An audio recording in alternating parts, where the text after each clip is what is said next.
ভাইজান, আপনার হাত কি জন্মগতভাবে এরকম? দুই হাতে এরকম জন্মগতভাবে? একটা বাসা কোথায়? দক্ষিণ খান। দেশের বাসা কোথায়? না দক্ষিণ খানে জন্ম? দেশ শেরপুর। এভাবে তো কোনো কাজও করতে পারেন না মনে হয়।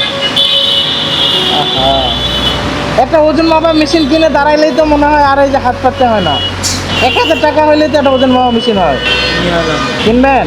আপনার বাসায় কে কে আছে? আপনি ইনকাম করে খাওয়ান এরকম না? কয় টাকা করে দেয়? 5 টাকা 10 টাকা এরকম দেয় নাকি? ঠিক আছে, আমি 10 টাকার 10 গুণ দিলাম। হ্যাঁ, আপনি হচ্ছে একটা ওজন মাপা মেশিন কিনে নিয়েন, যেহেতু আপনার সামর্থ্য আছে একটা ওজন মাপা মেশিন কিনে নিয়েন। কারণ আপনি তো ইয়ং মানুষ। হ্যাঁ, ওজন মাপে যদি আপনি যদি নেন তাহলে আপনার কেউ খারাপ বলবে না, বুঝছেন? আপনি যদি ওজন মাপা মেশিন একটা কিনেন, আমি যদি দেখি তাহলে আপনার আরো ভালো ব্যবসা ধরাই দিব।